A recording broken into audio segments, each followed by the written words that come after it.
আকাশ থেকে হেলিকপ্টার থেকে ছোড়া বলে দেশে তাকে শেষ করে দিচ্ছে। বাচ্চাটা মাহারা হয়ে গেল, তার জবানে যখন আল্লাহ তাআলা ভাষা ফুটালেন তখন এই দুনিয়ায় মা ডাকার আর কেউ তার থাকে। এরকম হাজার চতুর্দিকে অসংখ্য মানুষের রক্তের কুরবানি, চোখের পানি। আমরা চাই না এগুলো এই দেশে আসুক।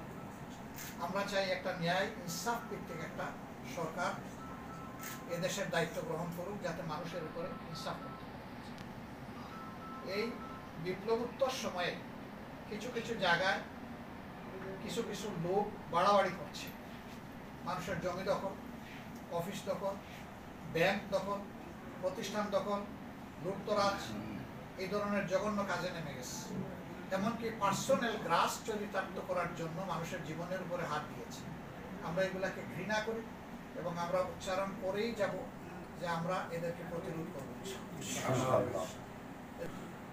আমার আপন সন্তান হলেও তাকে স্পেয়ার করা হবে না। দুষ্কৃতিকারী সে যেই হোক, যে পরিচয় আসুক, সে দুষ্কৃতিকারী।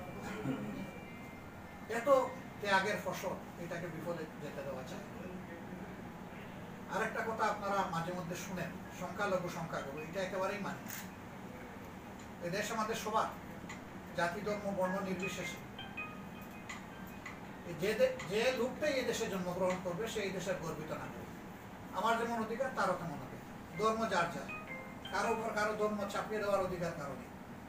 এই জন্য আপনারা দেখেছেন এবারকার এই পরিবর্তনের সূচনা লগ্ন থেকে আমরা বিভিন্ন ধর্মের লোকদের ধর্মীয় প্রতিষ্ঠানগুলোতে আমাদের ভাইদেরকে বলছি জীবন বাজি রেখে বসে যাবে। কারণ অনেক অগঠন অনেকে গঠাইয়া এই সমাজকে অস্থিতিশীল করতে চাই, এই সুযোগ দেওয়া যাবে না। যার কারণে আল্লাহর মেহেরবানি বড় কোনো অঘটন বাংলাদেশে ঘটে না, ছোটখাটো কিছু ঘটেছে। আমরা এটার জন্য দুঃখ প্রকাশ করছি। যারাই করুক এদেরকে আমরা নিন্দা করি।